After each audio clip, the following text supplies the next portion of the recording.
తరఫున తెలుగు ప్రజల తరఫున కేంద్ర ప్రభుత్వం తరఫున హృదయపూర్వకమైనటువంటి శుభాకాంక్షలు. ఎందుకంటే తెలుగు సినీ పరిశ్రమలో అక్కినేని నాగేశ్వరరావు గారి తర్వాత మీరు పద్మవిభూషణ్ తీసుకోవడము మాకందరికీ గర్వకారణం. మీ యొక్క 45 ఏళ్ల సినీ జీవితంలో పునాది రాళ్ళు వేసుకుంటూ స్వయం కృషితో ఈరోజు ఎదుగుతూ వస్తున్నారు. ఎంతో కష్టపడి మీరు ఈ స్థాయికి చేరుకున్నటువంటి మీకు ఈరోజు కేంద్ర ప్రభుత్వం పద్మవిభూషణ్తో సన్మానించడము నిజంగా ప్రతి తెలుగు బిడ్డ గర్వపడాల్సినటువంటి అంశమని నేను భావిస్తా ఉన్నాను. Thank you so much. Padma Vibhushan వచ్చిన ఈ సందర్భంలో మీరు అభినందించడానికి నా స్నేహితుడిగా చిరకాల మిత్రుడిగా మీరు రావటం అన్నది నాకు చాలా చాలా సంతోషం, మిక్కిలి ఆనందంగా ఉంది. అండ్ మీ ప్రేమని మీ అభిమానాన్ని ఆస్వాదిస్తున్నాను. Thank you so much. దక్షిణ భారతదేశంలో రజనీకాంత్ గారు కానీ మీరు కానీ ఒక మంచి నైతిక విలువలతో కూడినటువంటి నటులుగా మంచి పేరు తెచ్చుకున్నారు. అంతేకాకుండా మన తెలుగు ఇండస్ట్రీస్కి వచ్చినప్పుడు తెలుగు ఇండస్ట్రీలో అప్పుడప్పుడు అనేక రకాల సమస్యలు వస్తుంటాయి, క్రైసిస్ వస్తూ ఉన్నప్పుడు ప్రభుత్వంతో కానీ మీ నటుల మధ్యలో కానీ సినిమా ఇండస్ట్రీ మధ్యలో కానీ వచ్చినప్పుడు సీనియర్ నటుడుగా మెగాస్టార్గా అందరినీ సమన్వయపరుస్తూ మరి ముందుకు తీసుకెళ్ళేటువంటి వారు. అలాంటి మీరు ఈరోజు మరి పద్మవిభూషణ్ రావడం అనేటువంటిది మరి అందరం సంతోషించాల్సిన అంశం అని నేను భావిస్తా ఉన్నాను. ఈ ఇండస్ట్రీ లేకపోతే మేము లేవండి. మా చదివిన చదువుకు కానీ మన బ్యాక్గ్రౌండ్కి కానీ ఏదో ఒక మారుమూల ఉద్యోగం చూసుకుంటూ ఉండాల్సిన వాళ్ళు ఈ రోజున ఇంత సెలబ్రిటీ స్టేటస్ కానీ ప్రపంచవ్యాప్తంగా ఎక్కడ మన వాళ్ళు ఉన్నా సరే అక్కడ గుర్తింపు కానివ్వండి, ఇవన్నీ రావటం అంటే కనుక కళామ తల్లి ఆ సినిమా ఇండస్ట్రీ నాకు పెట్టిన భిక్షగా నేను ఫీల్ అవుతుంటాను. ఆ ఇండస్ట్రీ లేకపోతే ఏం లేదు. అందుకని ఇలాంటి ఇండస్ట్రీకి ప్రత్యుపకారంగా నేను ఏం చేయాలి, నాకు ఇంత స్థానం ఇచ్చిన ఇండస్ట్రీకి తిరిగి నేను ఏమి ఇవ్వగలను అనేటటువంటి ఒక గ్రాటిట్యూడ్ నుంచి మొదలైంది. క్రైసిస్ వచ్చినప్పుడు నేనేదో నా భుజం కాయాలి, నా వంతు సహాయం చేయాలి అనే ఆలోచన. ఒక ఇంటికి పెద్ద బిడ్డగా పెద్ద కొడుకుగా ఆ ఇంటి కుటుంబ బాధ్యతలకి తన వంతు సహాయం ఎలా చేస్తాడో అలాగే నిర్వర్తించాలని ఉంటుంది. కానీ ప్రతిదానికి పెద్ద నేను అనేటువంటి బేషిజానికి మాత్రం పోవాలని కారణం ఒకటి అనుకుంటే మీరంటే అందరు యాక్సెప్టబిలిటీ ఉంటుంది. అది కూడా అది యాక్సెప్టబిలిటీ చిన్నవాళ్ళు కానీ పెద్దవాళ్ళు కానీ ఈ రంగం కానీ ఆ రంగం కానీ మీరు ఏదైనా ఒక మాట చెప్తే దాని మీద మీరు నిలబడతారు, మిగతా వాళ్ళు కూడా మీ మాట గౌరవం ఇస్తారు. అది కారణం నేను అనుకుంటాను. సినిమా రంగం నుంచి రాజకీయాలకు వచ్చి కూడా రాజకీయాలలో మీకంటూ ఒక ప్రత్యేక స్థానాన్ని సంపాదించుకున్నారు. మీరు కొత్త ఒరవడి రాజకీయాల్లో కూడా తీసుకురావడం, మీరు చేపట్టినటువంటి ప్రచార కార్యక్రమం కానీ మీకు వస్తున్నటువంటి స్పందన కానీ అద్భుతంగా మేమందరం ప్రతి కార్యక్రమాన్ని వేరే ప్రత్యామ్నాయ పార్టీలో ఉన్నప్పుడు కూడా మీ రాకను మేము గమనించే వాళ్ళము. మీరు చేస్తున్నటువంటి ప్రచారము కొత్త ఒరవడి మీరు అద్భుతంగా చేశారు. ప్రాంతాలకు అతీతంగా మీకు స్పందన లభించింది, చాలామంది గెలిచొచ్చారు. ఒక ఆర్టిస్ట్గా నేను మంచి స్థితిలో ఉన్నప్పుడు రాజకీయాల్లోకి వెళ్ళాల్సినటువంటి ఒక పరిస్థితులు నెలకొన్నాయి. ఆ సమయంలో నేను ప్రజలకి ఏదో చెయ్యాలనే తప్పనే ప్రధానం తప్ప ఎలాంటి పొజిషన్స్ ఏమిటి దీని నాకు దృష్టి లేదు. ఎందుకంటే అన్నిటికీ మించి ఉన్నతమైన స్థానాన్ని వాళ్ళ మనసులో వాళ్ళు ఇచ్చిన తర్వాత దానికి మించి నాకు ఏది కావాలి కోరిక లేదు నాకు. అయితే ఏదో చిన్న ఎత్తున మనకి తెలిసి మనకు అందుబాటులో ఉన్నటువంటి చారిటబుల్ ట్రస్ట్ ఇవి పెట్టి చేస్తాను, నేత్రదానం అని రక్తదానం అని చేస్తున్నాం. కానీ పెద్ద ఎత్తున చేసే అవకాశం భగవంతుడు ఇస్తే కనుక అది చిత్తశుద్ధితోటి నేను మనసావాచ కర్మేణ చెయ్యాలి అని ఆ రకంగా నా కృతజ్ఞత తీర్చుకోవాలని మాత్రం చూపించాలని మాత్రం నాకు ఎప్పుడు ఉంటుండేది. నాకు ఇప్పటికి జ్ఞాపకం ఉంటుంది. ఇది అంతకుముందు ఒకటే ఉండేది, ఇలా పెట్టినప్పుడల్లా ప్రతిసారి మీరే జ్ఞాపకం వస్తారు నాకు. ఎంత కీన్ అబ్జర్వేషన్. రాజకీయంగా ఉన్నప్పుడు మాత్రం నాకు ఎనలేని సంతృప్తి ఎక్కడ లభించిందంటే ముఖ్యంగా ఇప్పుడు తమరు చేస్తున్నటువంటి శాఖ ఉంది కదా టూరిజం, అది నేను మీకంటే కొంచెం ఒక స్టెప్ ముందుగా దాన్ని నేను అవి నిర్వర్తించినప్పుడు ఆ శాఖలో మంత్రిగా నాకు పొందినటువంటి అనుభూతి కానీ లభించిన సంతృప్తి కానీ అంతా ఇంత కాదు. ఆ రకంగా మాత్రం రాజకీయాలకు వస్తే ఇంత చేయొచ్చా అనేది మాత్రం నాకు సుస్పష్టంగా నాకు అనుభవపూర్వకంగా తెలిసొచ్చింది మంత్రిగా ఉన్నప్పుడు టూరిజానికి. అది అలా అలా వెళ్ళి ఆఖరికి ఒక కల్నరీ ఇన్స్టిట్యూట్ అనేది నాకు అవకాశం తిరుపతిలో నేను వెళ్ళాను. అద్భుతమైనటువంటి ఇన్స్టిట్యూట్ అది.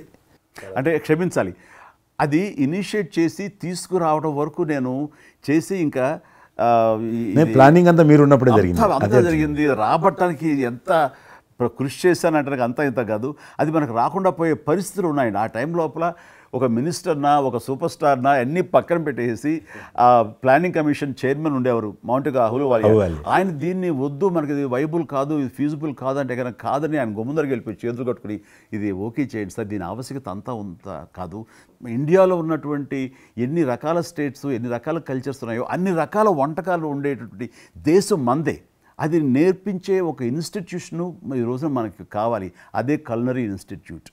అది మనకు వచ్చింది, దాన్ని మనం నిలబెట్టుకోవాలి. ఇది గొప్ప అవకాశం, ఎంతోమందికి ఉద్యోగం ఇవ్వటమే కాదు, మన కల్చర్ని కూడా మనం నిలబెట్టుకోవడం అవుతామంటూ ఆయనతో పోరాడి కన్విన్స్ చేసి ఓకే చేసి ఇక్కడ రాష్ట్ర ప్రభుత్వం ఆ రోజున ఉన్నట్టు రాష్ట్ర ప్రభుత్వం ఒప్పించి రేణుగుంటలో 17 ఎకరాల దాకా చేయించి ఇంకా పెట్టేస్తున్నాం, ఇంకా మనం స్టోన్ వేస్తున్నాం ఇక్కడ అని అనుకున్న సమయంలో ఈ రాష్ట్ర విభజన సమయంలో నేను రిజిగ్నేషన్ టెండర్ చేసి వచ్చింది. అయితే ఫైల్ సంతకం అన్నీ అయిపోయినాయి. దాని తర్వాత ఇమ్మీడియట్గా వచ్చిన కేంద్ర ప్రభుత్వంగా మీరు దాన్ని ఇంప్లిమెంట్ చేసి ఈరోజు రేణుగుంటలో అది మీరు చాలా అద్భుతంగా ఉన్నదండి. ఇంకా దాన్ని ఈ మధ్యలోనే 2 రోజుల క్రితం ఈ మధ్య నేను మా సెక్రటరీని పంపించాను. మళ్ళీ దాన్ని ఇంకా రిక్రూట్మెంట్ కానీ, ఇంకా రీడెవలప్మెంట్ కానీ, ఇంకా ఏ రకంగా డెవలప్. ఇప్పుడు ఆల్రెడీ మేము ఎస్వి యూనివర్సిటీతో టైప్ చేసుకుంటున్నాము, టీటీడీ వాళ్ళతో టైప్ చేసుకుంటున్నాము, కొన్ని స్టార్ హోటల్స్తో టైప్ చేసుకుంటున్నాము. ఆ రకంగా ఇంకా మీరు ఏదైతే ఆలోచన ఉండనో మీ ఆలోచన ప్రకారం దాన్ని ముందుకు ముందుకు తీసుకెళ్తాం. మీరు రాజకీయాలు ఉన్నా, సినిమా రంగంలో ఉన్నా కూడా కల్మషం లేనటువంటి వ్యక్తి అని నేను భావిస్తాను. ఎవరిని పల్లెత్తు మాట అన్నారు, ఇంట్లో అన్నారు అనుకుంటే బయట అన్నారు అనుకుంటాను. పార్టీ పెట్టినప్పుడు కూడా ఎవరన్నా అక్కడక్కడ రాజకీయంగా అన్నా కానీ మీరు వ్యక్తిగతంగా అందరూ గౌరవిస్తారు ఈరోజు ఏ పార్టీలు ఉన్నప్పుడు కూడా. నేను అది ముందస్తుగా చూసింది మీలో కిషన్ రెడ్డి గారు. మిమ్మల్ని మనస్ఫూర్తిగా చెప్తున్నాను, అసెంబ్లీలోకి నేను అడుగుపెట్టినప్పుడు నేను కొత్తవాడిని. నా వెనకాల ఆల్రెడీ ఒకసారి ఎమ్మెల్యేగా చేసి రెండోసారి ఎమ్మెల్యేగా ఉన్న కిషన్ రెడ్డి గారు నా పక్క సీట్లో ఉండేవారు. ఇటు పక్క ఇంకొకరు జయప్రకాష్ నారాయణ గారు, ఆయన ఇటు పక్క చంద్రబాబు నాయుడు గారు, మరో పక్కేమో వైఎస్ఆర్ అందరూ ఉండేవాళ్ళు. వీళ్ళందరూ మాట్లాడుతుంటే, వీళ్ళందరూ రాజకీయ ఉద్దండులు మాట్లాడుతుంటే అందరూ చూస్తుండేవాడిని. అక్కడ నాకు వచ్చిన షాక్ ఏంటంటే, ఫస్ట్ ఒకళ్ళు దుయ్యబెట్టుకుంటూ తిట్టుకుంటూ అసలు దుర్భాషలు ఆడుకుంటూ కొట్లాడుకునే పరిస్థితి వస్తూ ఇక ఫినిష్ అయిపోయింది, ఇంకా ఒకళ్ళొకళ్ళు మాట్లాడుకోరు, ఇంకా వీళ్ళు దీర్ఘకాల శత్రువులు వీళ్ళు ఇంకా అనే ఫీలింగ్ వచ్చింది. ఇలా ఉంటుందా అనేది. బట్ దానికి విరుద్ధంగా నేను అసెంబ్లీ అయిపోగానే కారులో నడుచుకెళ్తుంటే ఎవరైతే ఇద్దరు తిట్టుకున్నారో, ఒకరొకరు దూషించుకున్నారో వాళ్ళు భుజమే చేసిన ఏంది భయ్యా నువ్వు అలా నువ్వు అనలేదు భయ్యా, అరే నా నాయకుడు చూస్తున్నారా అనకపోతే బాగుంటుందని ఇట్లా అంటుంటే నాకు షాక్ తిన్నాను. చాలా ఆశ్చర్యపోయేవాడిని, ఇదేంటి ఇలా ఉంటుందా. మీ సినిమా ఫీల్డ్ కంటే ఎక్కువ నటులు ఉంటారు, మీ సినిమా ఫీల్డ్ కంటే ఎక్కువ నటులు రాజకీయాల్లో ఉంటారేమో అలా అనిపిస్తుంది నాకు. అక్కడ అలాంటి పరిస్థితుల్లో ఒక నిబద్ధతతోటి ఇష్యూ బేస్డ్గా మాట్లాడుతూ తను అనుకున్నవి నిర్దిష్టంగా చెప్పగలిగేటటువంటి నాయకుల్లో మిమ్మల్ని అబ్జర్వ్ చేశాను. మీరు ఎక్కడ ఎవరిని దుర్భాషలాటం నేను చూడలేదు, ఎవరిని పౌరుషంగా మాట్లాడటం చూడలేదు, ఎవరిని ఎద్దేవా చేయటం రెడిక్యూల్ చేయడం నేను చూడలేదు. మీరు ఎంతసేపు ఇష్యూ బేస్డ్గా మాట్లాడేవాళ్ళు, స్ట్రాంగ్ వాయిస్ చేసుకుని మీరు అనుకున్నది అది ఎంత కరెక్టు, ఎలా అన్యాయం జరుగుతుంది అని ఆ ప్రజలకి మద్దతుగా ప్రజల తరపున నిలబడి మాట్లాడిన నాయకుడుగానే మిమ్మల్ని చూశాను. నేను ఇప్పటికీ అలాగనే ఉన్నాను. అవును, మా పార్టీలో ఉన్న కొంతమంది కానీ, బయట ఉన్నటువంటి వాళ్ళు కానీ, కొంత మీడియా విలేకరులు కానీ, నువ్వు ఆ రకంగా మెత్తగుంటే లాభం లేదు, ఇప్పుడు రాజకీయాలలో నువ్వు కూడా పరుషంగా మాట్లాడాలి, వ్యక్తులను చాలా గట్టిగా మాట్లాడాలి అంటారు. కానీ నేను అదే అంటాను, నేను ఇప్పుడు మారలేను, నాకు అవసరం కూడా లేదు, నేను ఇలానే ఉంటాను. నేను గతంలో ఏ రకమైనటువంటి వాజ్పేయి గారు, లాల్ కృష్ణ అద్వానీ గారు, మా తెలంగాణలో మా వి రామారావు గారు, వెంకయ్యనాయుడు గారు, దత్తాత్రేయ, ఇదంతా నాకు నేర్పారు వాళ్ళు. నేను చిన్నగా ఉన్నప్పుడు నా చేయి పట్టుకొని నడిపారు వాళ్ళు. కాబట్టి నేను ఏ రోజు కూడా చిన్న పొరపాటు చేయకూడదనేటువంటి దాంట్లో ఉన్నాను.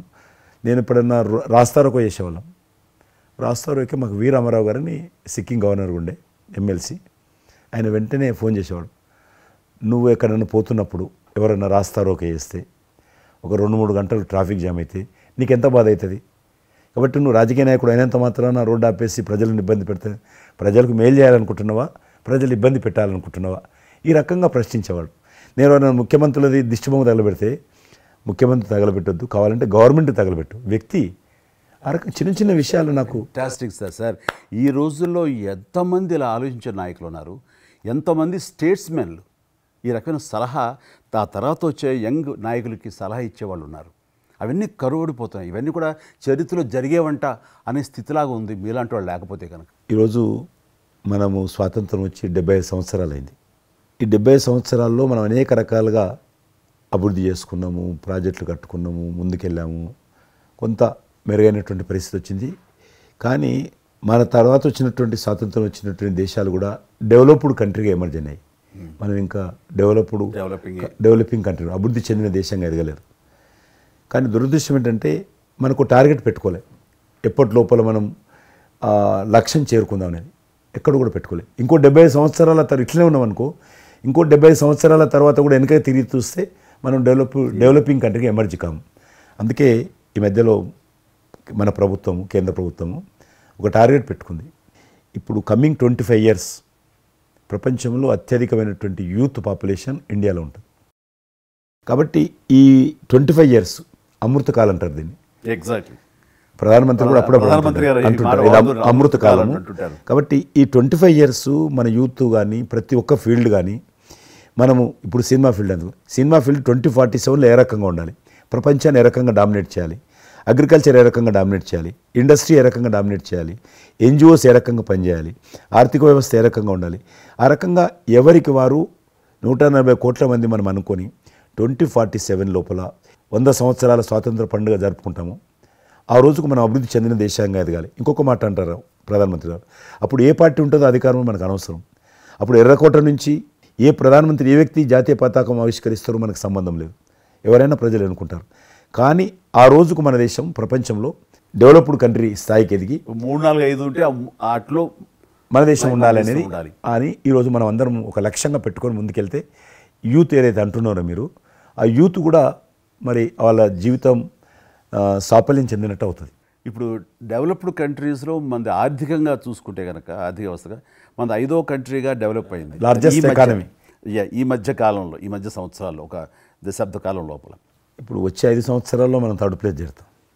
ఇప్పుడు యూకే లాంటి మనల్ని పరిపాలించి మన ఆక్రమించుకొని పరిపాలించినటువంటి బ్రిటన్ కూడా వెనకకి నెట్టేసి 5వ స్థానానికి వచ్చేసి వచ్చేటువంటి 5 సంవత్సరాల్లో ఖచ్చితంగా మనం 3వ స్థానంలోకి లార్జెస్ట్ ఎకానమీ కంట్రీగా మనం ఎమర్జ్ అవుతాం. 100%. అవన్నీ ఇప్పుడు జరుగుతున్నటువంటి ఈ యొక్క డెవలప్మెంట్స్, ఈ ఆర్థిక సంస్కరణలు ఇవన్నీ చూస్తుంటే ఖచ్చితంగా ఆ రోజు ఎంతో దూరం లేదు మీరు చెప్పినట్లుగా. మీ తెలిసి మధ్యలో G20 సమావేశాలు నిర్వహించినప్పుడు నేను మీతోటే మాట్లాడాను.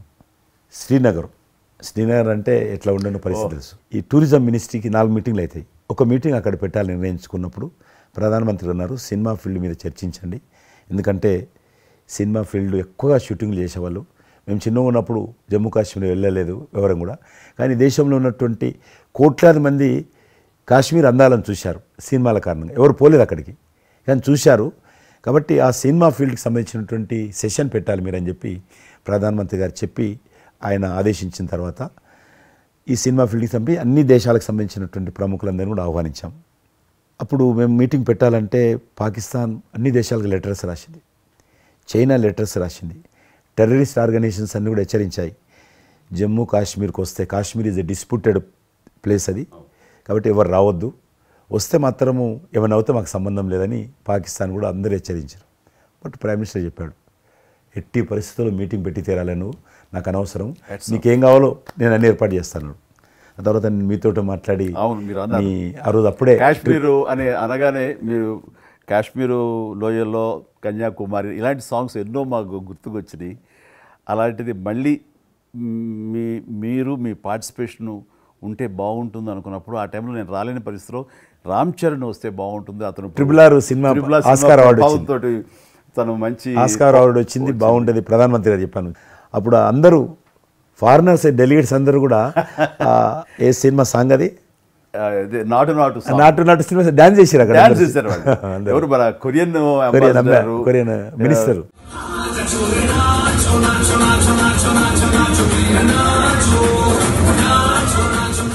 అలాగే ఇంకొక జర్మన్ అంబాసిడర్స్ చాలా మంది కింద మీరు చూసింది కొద్ది మందిని, కింద చాలా మంది చేశారు పాట పెట్టి చేసినప్పుడు. సో ఇప్పుడు మీకు మనవి చేస్తున్నాను, లాస్ట్ 2023లో ఇప్పుడు ఆ ఆర్టికల్ 370 తెలిగించిన తర్వాత 23 కానీ 22 కానీ ఆల్మోస్ట్ మోర్ దెన్ 300 పిక్చర్స్ అవి మరి ఓటీటీ సినిమాలు కావచ్చు, టీవీ సీరియల్స్ కావచ్చు, మన సినిమాలు కావచ్చు, కొన్ని బయట దేశాలకు సంబంధించినటువంటి సినిమాలు కూడా ఆల్మోస్ట్ 300 పిక్చర్స్ షూటింగ్ జరిగాయి అక్కడ లాస్ట్ 2 ఇయర్స్లో.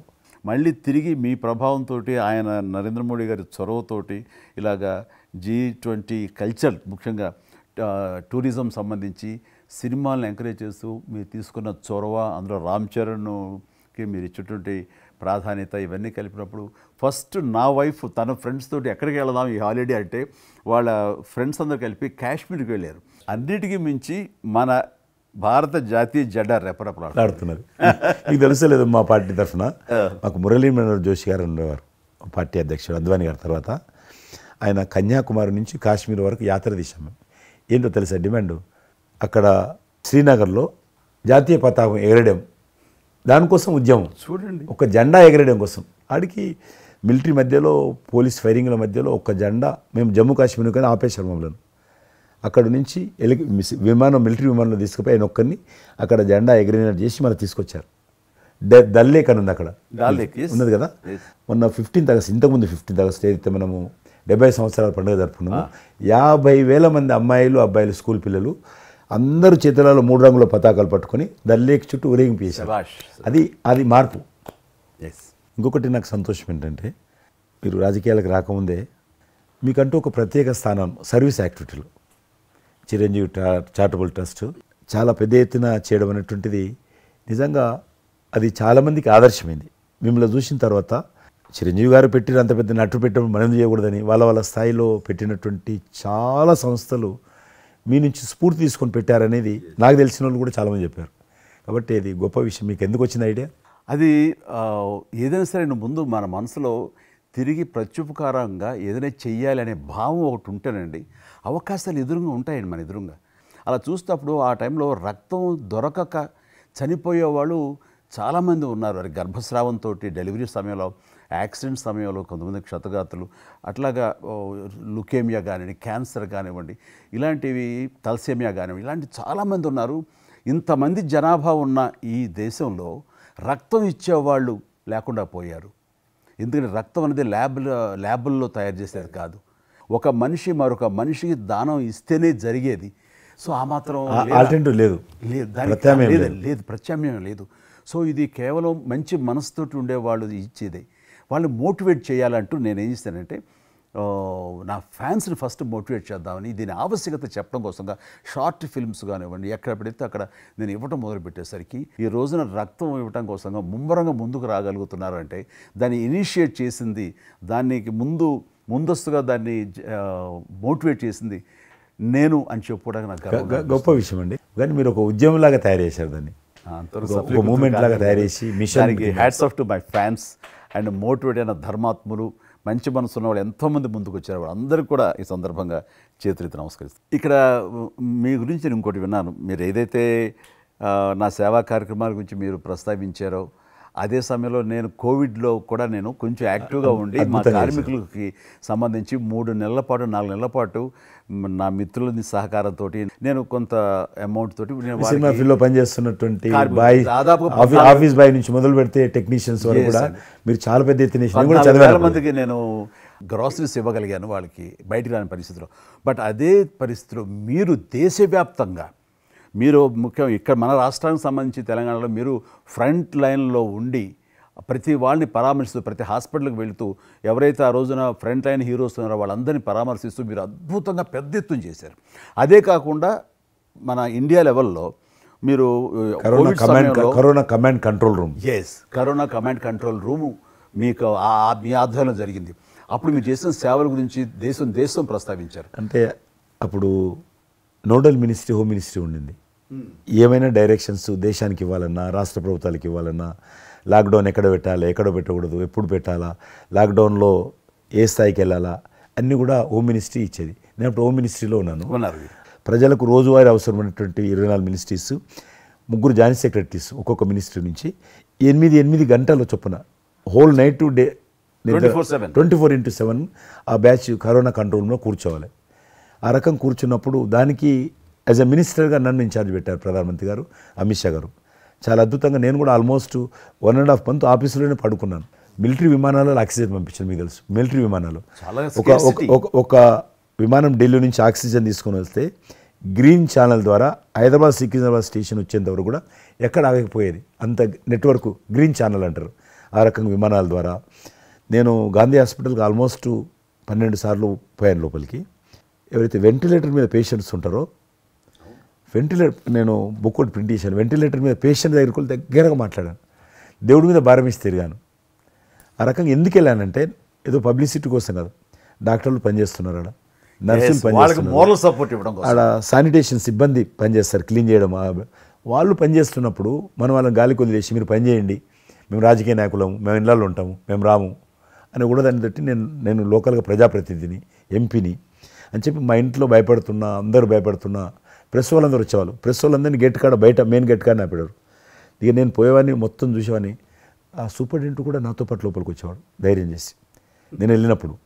ఆ రకంగా పూజారులు ఉంటారు దేవాలయాలలో. పూజారులు కూడా చాలా పేదవాళ్ళు ఉంటారు, మీకు తెలుసు. వాళ్ళకు దేవాలయాన్ని క్లోజ్ అయినాయి కదా. ఆ టైంలో పూజారులు అందరికీ గ్రాసరీస్ పంపించడము, మీలాంటి వాళ్ళ దగ్గర, పెద్దవాళ్ళ దగ్గర సాయం తీసుకొని మా కార్యకర్తలకు పంపించడము, పోలీస్ స్టేషన్లో పోలీసుకు పంపించడము, హోంగార్డ్స్ పంపించడము. ఈ రకంగా నేను కూడా కొద్దిగా గొప్ప చేశాను.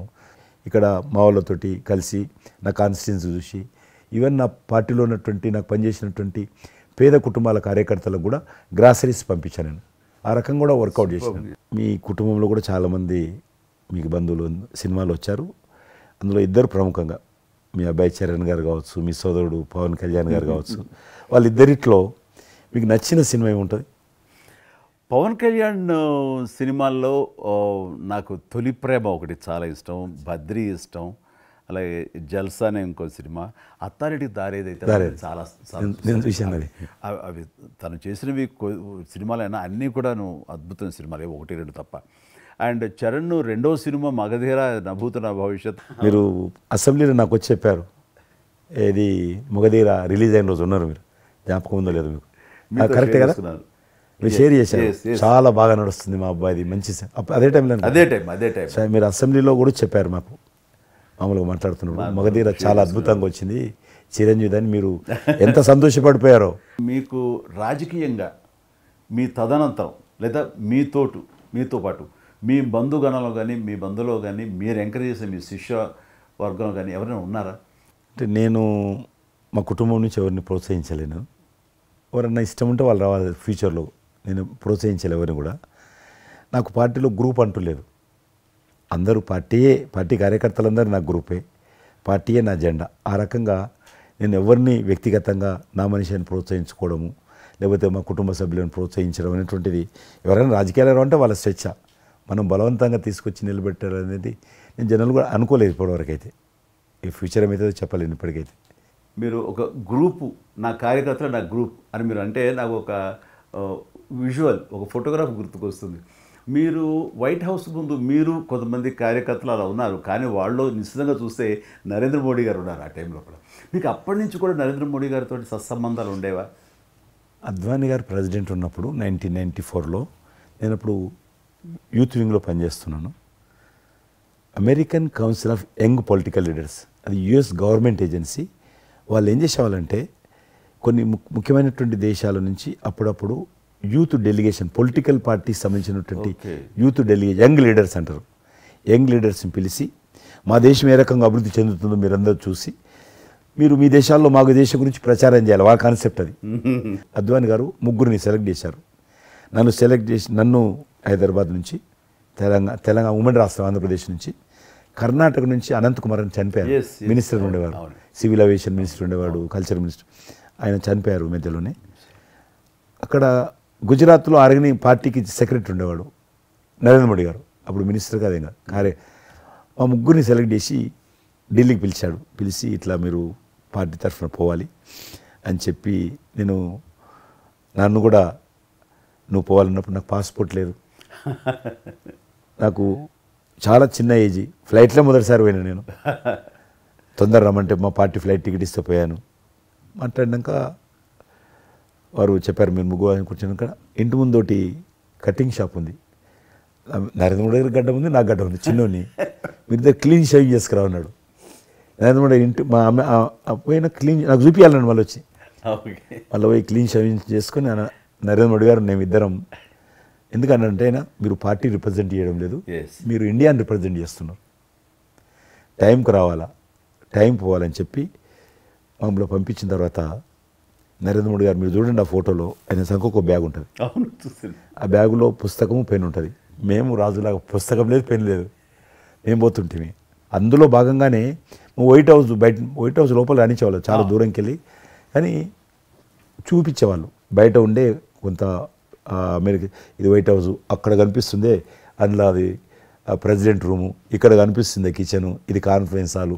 బయట నుంచి అందరు చెప్పేటప్పుడు చాలామంది ఉండేవాళ్ళు. అదే నేను చూసి గైడర్స్ టూరిస్ట్ గైడ్స్ ఉంటారు కదా, వాళ్ళు చాలామంది అక్కడ పోతే చెప్పేవాళ్ళు. ఆ రకంగా అక్కడ దిగినటువంటి ఫోటో అది.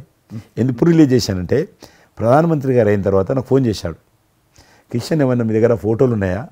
ఆయన దగ్గర లేవు పాపం. ఓకే, నాకు ఫోన్ చేశాడు. నేను ఎమ్మెల్యే క్వార్టర్స్లో అవన్నీ ఫోటోలు తీసినాక ఇంత కట్ట ఉండే కానీ అన్నీ అంటుకొని ఒకటి మనకు తెలియదు కదా, మొత్తం పాడైపోయినాయి. 8 ఫోటోలు దొరికినాయి. అందులో ఏదో ఒకటి దొరికింది, బోటు థమ్స్అప్ తాగుతూ, అప్పుడు థమ్స్అప్ తాగొద్దని కూడా తెలియదు, ఇది మల్టీనేషనల్ కంపెనీ అటువంటి ఏం లేదు అప్పుడు. బోట్ నడిపిస్తున్న ఫోటో ఇవన్నీ కూడా కొన్ని దొరికితే పంపించాను.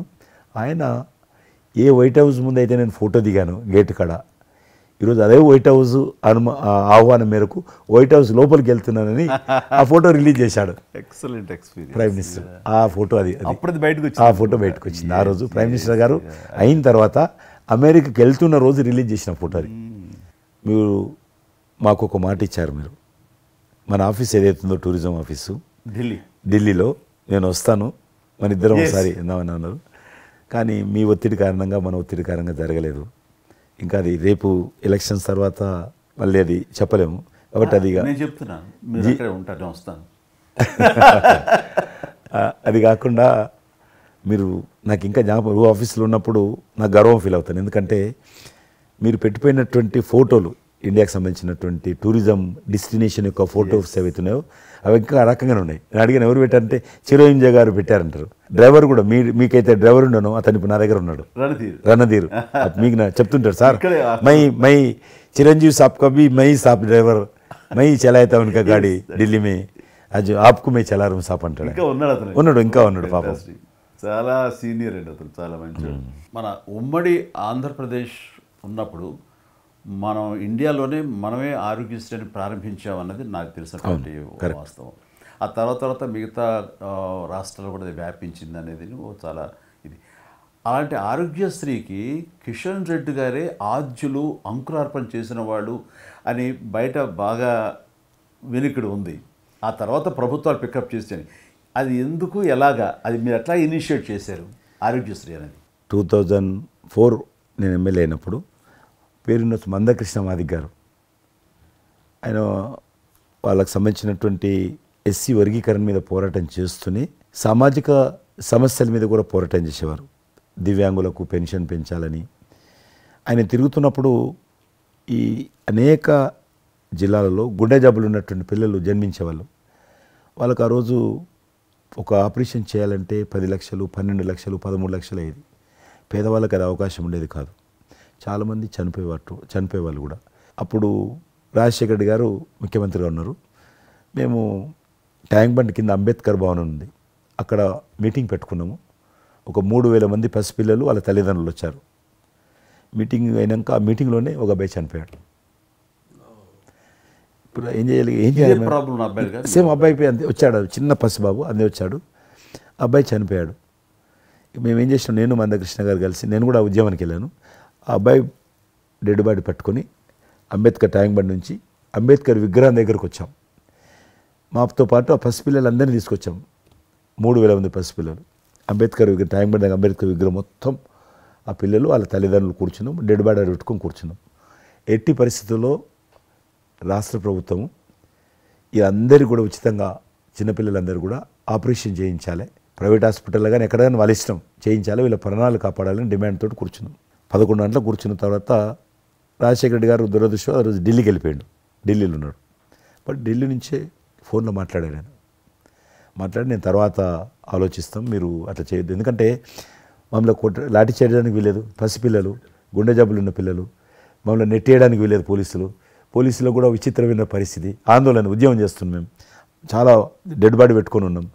ఏం చేయాలో పోలీసులకు తోచది. ముఖ్యమంత్రి గారు అన్నప్పుడు రాజశేఖర్ గారు మా మెడ మీద కత్తి పెట్టి మీరు ఈ రకంగా దబాయిస్తున్నారు, ఏమని అనుకోండి సార్, మీరు కృష్ణ గారు చాలా గట్టిగా ఉన్నారు, ఏమని అనుకోండి, మీరు ఎట్టి పరిస్థితుల్లో ఇది చేయాలని చెప్పి మేమిద్దరం కదలలే. రాత్రి ఆల్మోస్ట్ 10 o'clock మళ్ళీ ముఖ్యమంత్రి గారు ఫోన్ చేసి మీరు మాట చెప్పడం కాదు ఆర్డర్ రావాలను. వీళ్ళందరికీ ఫస్ట్ మేము రాష్ట్ర ప్రభుత్వం తరఫున గుండె జబ్బులు ఉన్నటువంటి పిల్లలందరికీ ఎంత డబ్బు అయినా ఖర్చు అయినా సరే మేము ఆపరేషన్ చేయిస్తానని చెప్పి ఢిల్లీ నుంచి మాట ఇచ్చి ఆర్డర్ తీసి మా చేతులు పెట్టినాక మేము పిల్లలందరినీ తీసుకొని వెళ్ళిపోయినాం. ఫస్ట్ పిల్లలు వాళ్ళ తల్లిదండ్రులు. ఆ తర్వాత మళ్ళీ ముఖ్యమంత్రి గారు వచ్చిన తర్వాత మళ్ళీ మీటింగ్ పిలిచాడు మమ్మల్ని. పిలిచి ఈ రకంగా చేయడం తప్పు, మీరు నన్ను బెదిరించారు, బ్లాక్మెయిల్ చేశారు, ఆర్డర్ చేశారు, ఏమని అనుకోసారి మేము ప్రజల పిల్లల ప్రాణాలు కాపాడడం కోసం చేశాం తప్ప మీకు వ్యతిరేకంగా కాదు, ఇంకొకరు కాదు.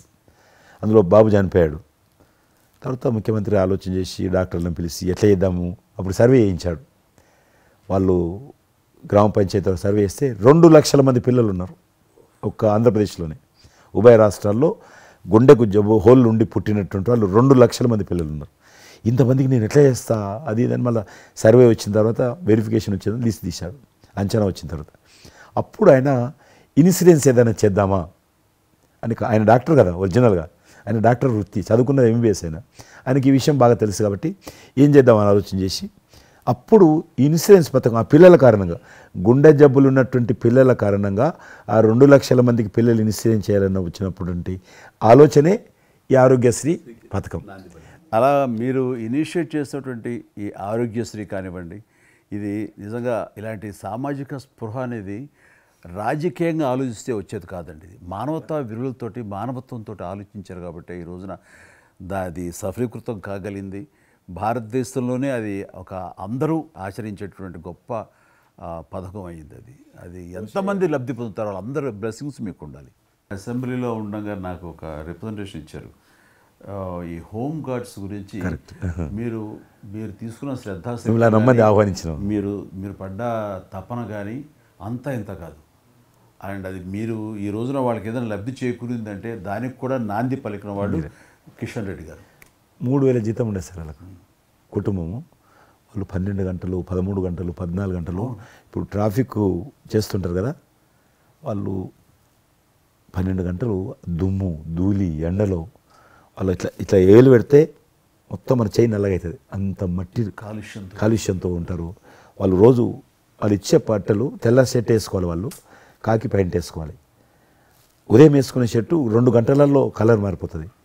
మనం ఇచ్చేటువంటి 3,000 రూపాయలు అలా డ్రెస్ ఉతకడానికే సరిపోతుండే.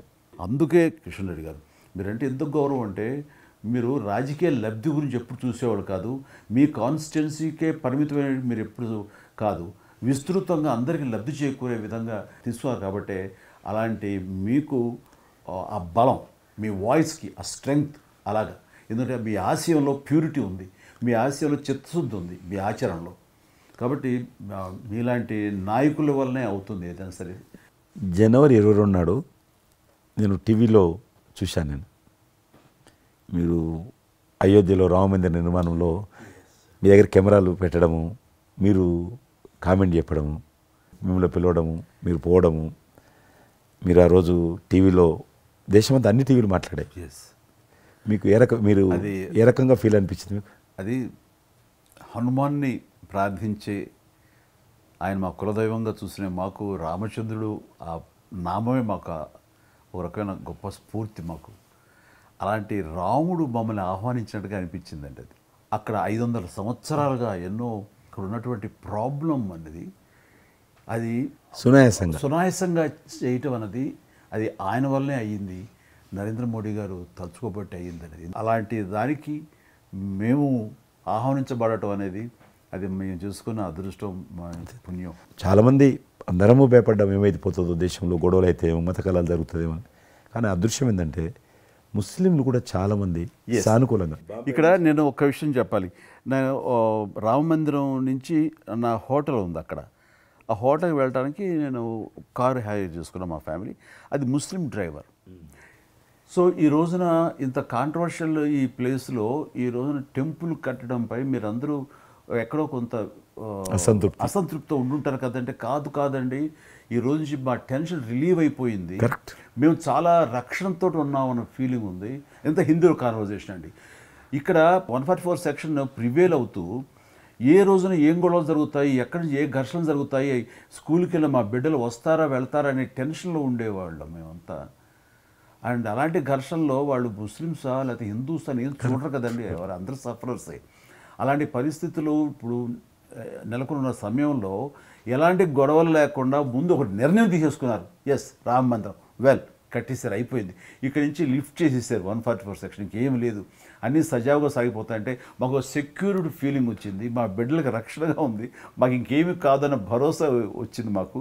వీఆర్ సో హ్యాపీ అని ఒక ముస్లిం సోదరుడు అన్నారు. ఇప్పుడు అదే మీరు ప్రస్తావిస్తున్నారు. ఇప్పుడు చాలామంది ముస్లిమ్స్ వెళ్తున్నారు చూడడానికి, దర్శనం చేసుకోవడానికి.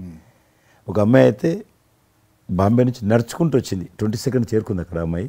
ఓకే, నేను ఉన్నాను వెనకనే ధైర్యాన్ని ఇచ్చేటువంటి మన ప్రధాని గారు, ఈ భారత ప్రభుత్వం, ఇవన్నీ కలిపి దోహదపడ్డాయి.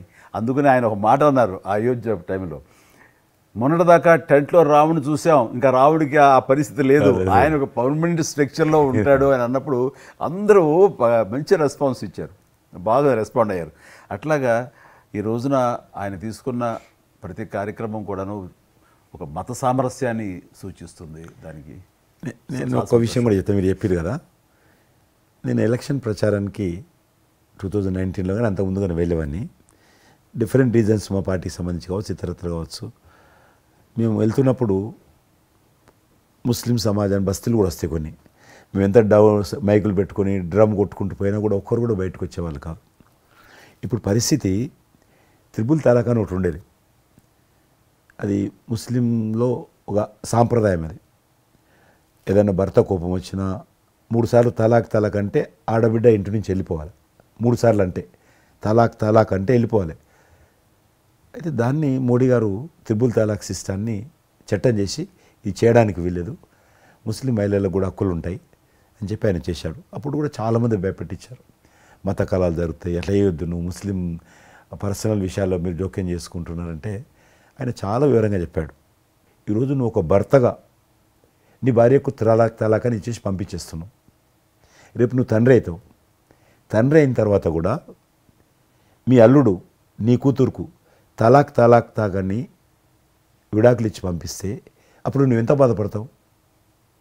కాబట్టి ఏ తండ్రి అయినా సరే అట్లా ఉంటుంది. కాబట్టి ఇది ఈ రకమైనటువంటి ఉండకూడదని చెప్పి ఆయన త్రిపుల్ తలాక్ రద్దు చేస్తే, నేను ప్రచారానికి వెళ్తున్నప్పుడు అంతకుముందు బయటకు వచ్చేవాళ్ళు కాదు. ఉదాహరణకు నేను ఇట్లా పోతున్నాను అనుకోని, రోడ్డు రథం మీద నేను పోతుంటే ఇటు సైడ్ నుంచి ఒక ముస్లిం అలా భార్యను కూర్చొని పెట్టుకొని మోటార్ సైకిల్ మీద నడుపుకుంటూ వచ్చేవాడు. ఇప్పుడు ఏం చేస్తున్నట్టు భర్తకు చూడకుండా వెనుకున్నటువంటి భార్య పరద లేపి ఇట్లా నాకు ఊపుతున్నది. ఇది నేనే సాక్ష్యం, అంత మార్పు వచ్చింది. కర్టన్స్ ఓపెన్ చేసి బస్తీలలో ఇండ్ల ముందుకు వెళ్తుంటే ముస్లిం ఆడబిడ్డలు వచ్చి, మాతృమూర్తులు వచ్చి, తల్లులు వచ్చి చేతులు ఊపుతున్నారంటే నిజంగా సంతోషం.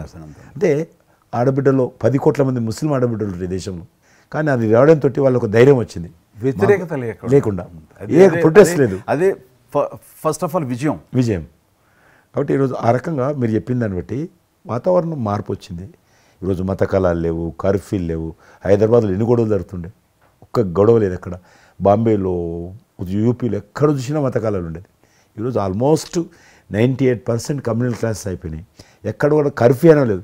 దేశంలో ఎక్కడో దగ్గర కొన్ని నగరాలలో కర్ఫ్యూ ఉంటుండేది, కొన్ని నగరాల్లో మత కళాలు జరుగుతుండేది. ఎక్కడో ఒక దగ్గర యూపీలోనూ, మధ్యప్రదేశ్లోనూ, మహారాష్ట్రలోనూ, ఇప్పుడు బీహార్లోనూ ఎక్కడ లేదు.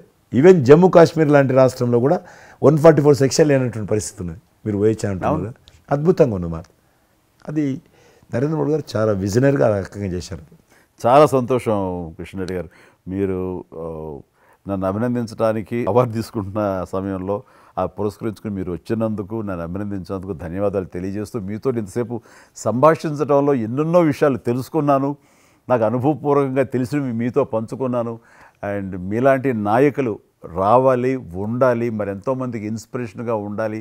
మీ ఆశయాలు, మీ ఆచరణలు, మీ సమస్య పరిష్కార మార్గాలు, అలాగే మీ నాయకుల యొక్క ఆయన ఆశయాలు, ఆయన యొక్క మార్గదర్శకంగా మీ ముందుండి మిమ్మల్ని ముందు నడిపించే విధంగా, తద్వారా అందరూ కలిసి భారతదేశాన్ని మీరు చెప్తున్నట్టుగా అభివృద్ధి చెందిన దేశాల్లో ఒక దేశంగా పెట్టే స్థితికి మనం వెళ్ళాలనే ఆశాభావం మీ అందరితో పాటు నాకు ఉంది. అండ్ మరొకసారి మీకు ధన్యవాదాలు. తప్పకుండా మీరు జీవితంలో ఇంకా మరెన్నో మెట్లెక్కాలి, ఇంకా మీకు మంచి భవిష్యత్తు ఉంది. ఇటు సినిమా రంగానికి సేవ చేయాలి, అటు సమాజంలో కూడా సేవ చేసేటువంటి అనేక రకాల, సమాజం అంటే ఒక రాజకీయాలే కాదు, అనేక రకాలుగా మీరు చేస్తూ ఉన్నారు ఇప్పటికీ. కాబట్టి రేపు భగవంతుడు ఏం చేస్తారు ఎవరి చేతుల్లో లేదు. కాబట్టి మీరు నిండా నూరేళ్ళు ఉండి ఈ దేశానికి, ఈ ప్రజలకు సేవ చేయాలని నేను మనస్ఫూర్తిగా కోరుకుంటూ మరొకసారి పద్మవిభూషణ్ అందుకుంటున్న సందర్భంగా మీరు నా హృదయపూర్వకమైనటువంటి శుభాకాంక్షలు. Thank you. అలాగే మీకు ఈ ఎన్నికలు విజయవంతం కావాలని మనస్ఫూర్తిగా కోరుకుంటూ, ఖచ్చితంగా మీరు మళ్ళీ ఏ మినిస్ట్రీలో ఉంటారో, ఎక్కడ ఉంటారో అనేది నాకు మన చేతుల్లో తెలుస్తుంది. అండ్ వచ్చి మిమ్మల్ని అలా కలుస్తాను నేను ఇచ్చిన మాట ప్రకారం. ఆల్ ది వెరీ బెస్ట్ అండి. Good luck.